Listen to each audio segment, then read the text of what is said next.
কখনো কাউকে বড় করে দেখো না, আর কখনো কাউকে ছোটও করো না।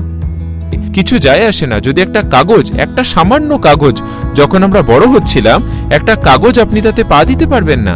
হ্যাঁ হ্যাঁ কি না? যদি তুমি এই একটা জিনিস করো, যেমনটা যা তেমন ভাবেই দেখবে। একমাত্র যদি তুমি দেখো সবকিছু ঠিক যেমন তেমনই, তুমি অনায়াসে চলতে পারবে, তাই নয় কি? এমনটা জীবনের ক্ষেত্রেও ঠিক। একমাত্র যদি আপনি দেখেন সবকিছু ঠিক যেমন তেমন, আপনি জীবন পার করবেন অনায়াসে। এইটুকু শিক্ষাই দরকার যা একটা শিশুকে আপনার দেয়া উচিত।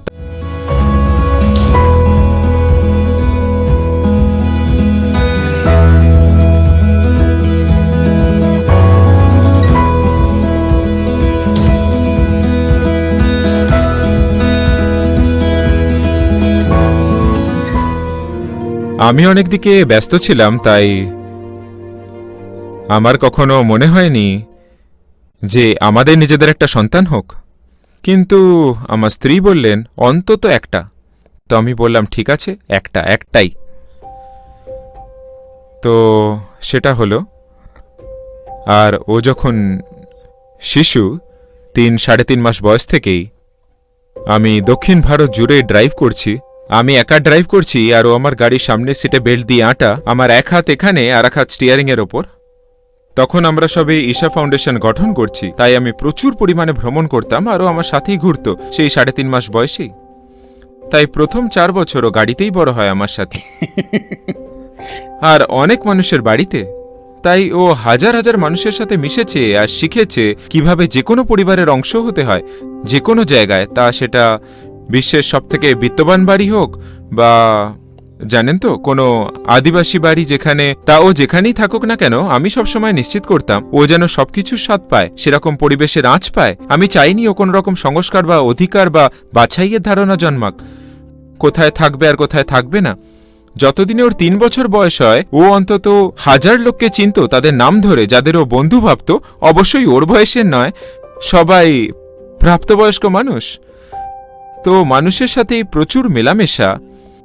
আর আমি ভেবেছিলাম ওকে স্কুলে পাঠাবো না, কারণ আমি কখনো স্কুলে যেতে চাইতাম না যখন আমি ছোট ছিলাম। তাই আমি ভাবলাম ওকেই বা তার মধ্যে দিয়ে কেন পাঠাবো। তো একমাত্র যেটা ওকে আমি দিতে পারিনি তা হলো ওর বয়সের বন্ধু।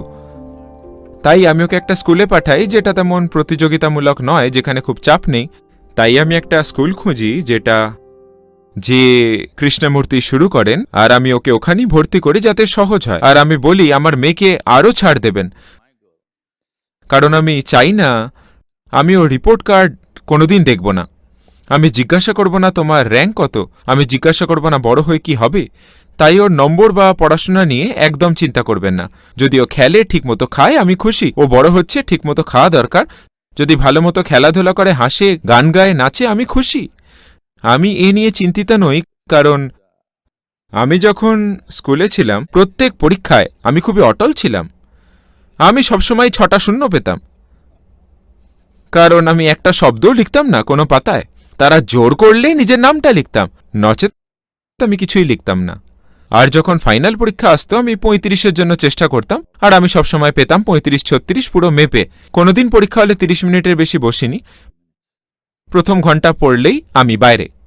আর আমি খালি হিসাব করতাম আমার বন্ধুদের সাথে পরের ক্লাসে উঠতে ঠিক কি করা দরকার, সেটুকুই করতাম। কেন আমি এগুলো বলছি তার কারণ, ছোট থেকে এই পুরো ব্যাপারটা আমি খেয়াল করতাম। যখন রেজাল্ট বেরোতো প্রতি মাসে, ক্লাসরুমে কিছু বাচ্চা কাঁদত, কারণ ওরা সেই নম্বর পায়নি যা ওদের হিংস্র বাবা মা চান। আর কেউ কেউ দাপটে চলছে, কারণ ওরা প্রথম বা দ্বিতীয় যা হোক হয়েছে। যখন শিক্ষক আমাকে কার্ডটা দিতেন, আমি রিপোর্ট কার্ড জিনিসটা আমি খালি নিতাম আর বাবার হাতে দিতাম। আমি কোনোদিন খুলেও দেখতাম না, কারণ আমি ভাবতাম এটা একটা লেনদেন টিচার আর আমার বাবার মধ্যে। আমি নাক গলিয়ে দেখতে চাই না যে কি চলছে সেখানে। তাই আমি বিশেষ করে অনুরোধ করেছিলাম স্কুলের প্রিন্সিপালকে, আমার মেয়ের পড়াশোনা নিয়ে একদম চিন্তা করবেন না। আমি খালি চাই ও সমবয়সী বাচ্চাদের সাথে মিশুক, ভালো খাক, খালি খেয়াল রাখবেন যেন ঠিকমতো খায়, সেটাই আমার একমাত্র চিন্তা। ও ঠিকমতো খায়, ও খেলছে, হাসছে, লাফাচ্ছে, নাচছে, আমি একদম খুশি। তো যখন ও এলো, যখন ওর 15 বছর হলো আর মাধ্যমিক পাশ করল, আমি ওকে প্রথাগত শিক্ষা থেকে বের করে আনলাম, আর কারণ ওর মায়ের স্বপ্ন ছিল আর মেয়েও খুব আগ্রহী ছিল, আমি ওকে নাচে ভর্তি করলাম, আর ও ভারতনাট্যম শিখতে লাগলো, আর এখনও এই দেশের উদীয়মান শিল্পীদের একজন। তো আমি কখনোই ওর সাথে বাচ্চার মতো আচরণ করতাম না। প্রথম বিষয়, 2 বছর বয়স থেকেই, মুখে বুলি ফোটার সময় থেকেই ওর সাথে ব্যবহার করতাম সমান হিসাবে, প্রাপ্তবয়স্ক হিসাবে। আমি দিতাম যেটুকু, বুঝলেন তো। একটা ফাউন্ডেশন তৈরি করছিলাম, একটা স্বেচ্ছাসেবক চালিত ফাউন্ডেশন। স্বেচ্ছাসেবক মানে আমরা নানা রকম কাজ করছি, আমরা ব্যবসা সামলাচ্ছি, বড় বড় প্রজেক্ট আর বিশ্বব্যাপী কাজকর্ম। কয়েকজন শিক্ষক বাদে একজনও কেউ কাজটার জন্য প্রশিক্ষিত নয়, ঠিক আছে? কারণ আমি পারি না, বা আমার ধৈর্যও নেই অপেক্ষা করে কাউকে আইআইটি বা আইআইএম থেকে বা কোথাও থেকে বাছাই করার। আপনাদের সবার দ্বারা যারা বাতিল হন তারাই বোধহয় আমার কাছে আসে। যেই আসে তাকে আমি নিয়ে নিই আর বসাই এই কাজে ওই কাজে, নানান রকমের কাজে। তো যা এক কথায় করা সম্ভব, আমায় বলতে হয় 100টা শব্দ তাদের বোঝাতে, তাদের কাজে লাগিয়ে, তাদের প্রতিজ্ঞাবদ্ধ রাখতে, কাজ চালিয়ে যেতে। কারণ তারা স্বেচ্ছাসেবক, আপনি তাদের ছাঁটাইও করতে পারবেন না। যাই হোক, আপনি তাদের ছাঁটাই করতে পারবেন না অদক্ষতা বা এটা ওটার জন্য। তাই যেমনই সমস্যা হোক, সংস্থায় বা পরিচালনায় বা ব্যক্তিবিশেষের সমস্যায়, প্রাপ্তবয়স্কদের সব রকম সমস্যা, আমি সবসময় কখনো সখনো ওকে দিতাম যে কোনো একটা সমস্যা, জিজ্ঞাসা করতাম যে এটা কি। ও কিছু অবিশ্বাস্য সমাধান বের করত, ওর মতো শিশুসুলভ সমাধান, কোনো কোনো সময় আদর্শ কিছু, কখনো সখনো খেপাটে কিছু। প্রায় 12-13 বছর বয়সে ও একদিন বাড়ি এলো, আর ও কিছু নিয়ে চিন্তিত ছিল, যা ও দেখেছিল, কিছু একটা ঘটতে দেখেছিল। আর ও বলল, তুমি সবাইকে এত কিছু শেখাচ্ছ আর আমায় কিছুই শেখাচ্ছ না। তো বললাম, দেখো, আমি অযাচিত জ্ঞান দিই না। এখন যখন তুমি এসেছো, তাহলে এখন বসো। বললাম, তোমার শুধু এটুকুই জানা দরকার, তুমি কখনো কাউকে বড় করে দেখো না। চোখের ভুরু বাঁকালো। আর তোমার ক্ষেত্রে? আমি বললাম, বিশেষ করে আমাকে। কারণ আমি কে, তার মূল্য কেবল যদি আমি যেমন, আমায় তেমন ভাবেই দেখো তবেই পাবে। যদি আমায় উঁচু নজরে দেখো, আমায় দেওয়ালে ঝোলাবে, আর হয়তো ধূপ ধুনো জ্বালাবে, গলায় মালা দেবে, আর ভুলে যাবে আমায়।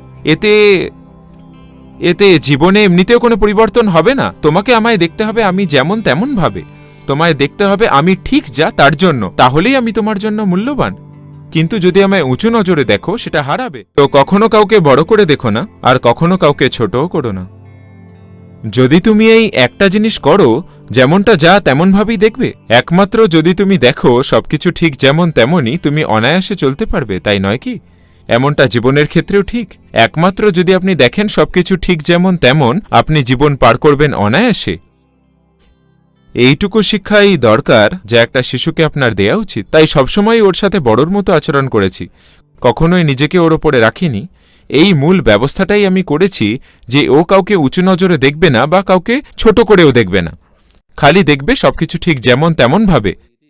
খালি জীবনকে যেমন তেমন ভাবেই দেখতে শেখা।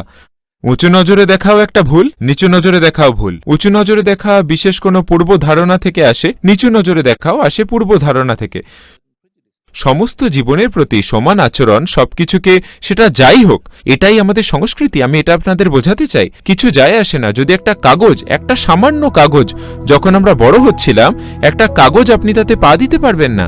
হ্যাঁ, হ্যাঁ কি না? আপনারা এভাবেই বড় হয়েছেন অনেকেই বাড়িতে। খালি একটা ছাপা কাগজ, পেপার, আর কিছু না, হয়তো ফালতু খবর, কিন্তু তাতে আপনি পা দিতে পারবেন না, কারণ আপনি নিজেকে তা দিয়ে শিক্ষিত করেন। যদি আপনি মাটিতে পা দেন, তাকে প্রণাম করবেন। আপনি কিছুকেই উঁচু নজরে দেখেন না বা নিচু নজরে দেখেন না। যা আপনি আপনার ভগবানের প্রতি করেন, তা করেন সবকিছুর সাথে। এটা কোনো সংস্কৃতি বা ধর্ম সম্পর্কে নয়। আমি এমনিই ওর জীবনে এটা নিয়ে আসি, আমার মনে হয় এটা দারুণ কাজে দিয়েছে, খুবই দারুণ ওর জন্যে।